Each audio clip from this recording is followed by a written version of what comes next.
Bismillahirrahmanirrahim. Assalamualaikum warahmatullahi wabarakatuh. Kembali dengan saya Angga Nurfardiansah dari Divisi Perencana. Pada kesempatan kali ini saya ingin sharing mengenai buku pembelajar yang saya baca, yaitu dengan judul Manajemen Miracle Series Executive Leader by Dr. Gunadi Getol MBA. Pada kesempatan kali ini saya ingin membahas mengenai pengembangan gaya kepemimpinan. Gaya kepemimpinan sungguhnya banyak diartikan oleh para ahli filosofi kepemimpinan sebagai cara-cara seorang pemimpin memperhatikan karyawan atau kelompoknya.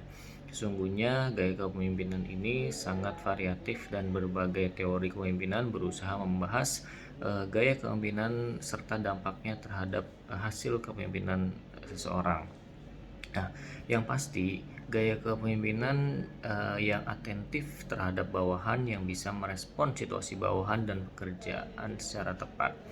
Kemudian pemimpin yang memberikan solusi yang tepat layak akan memperoleh hasil yang maksimal.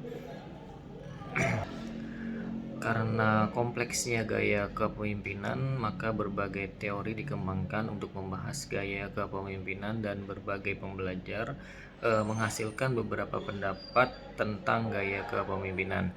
Di antaranya adalah kepemimpinan asertif dan kepemimpinan transformasi. Oke, kita coba bahas mengenai kepemimpinan asertif. Kepemimpinan asertif bersumber pada karakter pemimpin bersedia mendengarkan sebelum berbicara, mengerti sebelum dimengerti, dan memberi sebelum meminta. Nah, guys, seperti ini sudah dijelaskan pada bagian sikap pemimpinan bahwa sikap asertif merupakan salah satu syarat bagi seorang pemimpin bila ingin diterima. Kepemimpinan asertif ini kemudian berhasil meningkatkan motivasi anak buah yang merasa diperhatikan. Tim dan anggota yang termotivasi akan memberikan yang terbaik dari yang mereka miliki dan memberi komitmen tanpa mengenal lelah. Nah, lalu berikutnya itu kepemimpinan transformasi. Kepemimpinan transformasi bersumber pada ide tentang perubahan. Di sini ditekankan bahwa segala sesuatunya di dalam dunia usaha penuh ketidakpastian dan perubahan. Oleh karena itu, tim yang tidak bisa berubah akan kalah.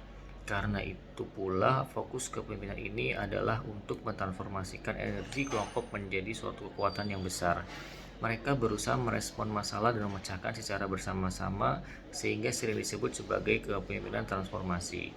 Kepemimpinan transformasi dilakukan dengan cara menunjukkan kepada tim apa yang bisa mereka capai dengan sebuah perubahan. Di samping itu juga menyediakan insentif yang besar juga bagi tim apabila berhasil mencapai target sebagai bagian dari motivasi.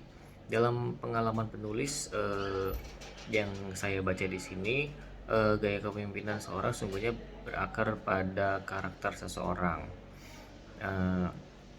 Lalu yang berikutnya gaya kepemimpinan profit oriented leadership, kepemimpinan yang berorientasi pada keuntungan. Gaya kepemimpinan yang di sini yaitu gaya kepemimpinan yang hanya mementingkan keuntungan materi semata. Demi keuntungan materi, pemimpin berusaha menekan karyawan sampai pada batas yang terendah mungkin yang bisa diterima oleh mereka. Gaya kepemimpinan ini adalah yang terburuk yang dijumpai pada para pemimpin karena semata-mata mencari keuntungan.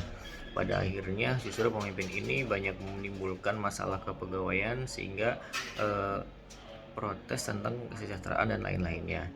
Gaya berorientasi keuntungan ini juga cenderung hanya membagikan wewenang sedikit saja kepada beberapa orang tertentu dan tidak merata sesuai dengan hierarki yang sudah dibuat. Struktur organisasi menjadi tidak berfungsi dengan baik, bahkan sama sekali dirusak sendiri oleh sang pemimpin. Kayak ini banyak ditemui pada entrepreneur yang mengelola sendiri bisnisnya dan cenderung takut rugi sehingga segala sesuatunya selalu berorientasi keuntungan. Yang berikutnya yaitu gaya satu bos atau biasanya disebut one man show. Mungkin ini bisa dibahas di video berikutnya tentang gaya one man show ini ya. Oke teman-teman, terima kasih banyak untuk perhatiannya. Mohon maaf jika banyak kesalahan. Jadi pada kesempatan kali ini kita membahas mengenai kepemimpinan asertif, transformasi, lalu profit oriented leadership, dan nanti berikutnya kita akan coba membahas mengenai gaya satu bos atau one man show. Oke, terima kasih banyak. Saya pamit undur diri. Wassalamualaikum warahmatullahi wabarakatuh.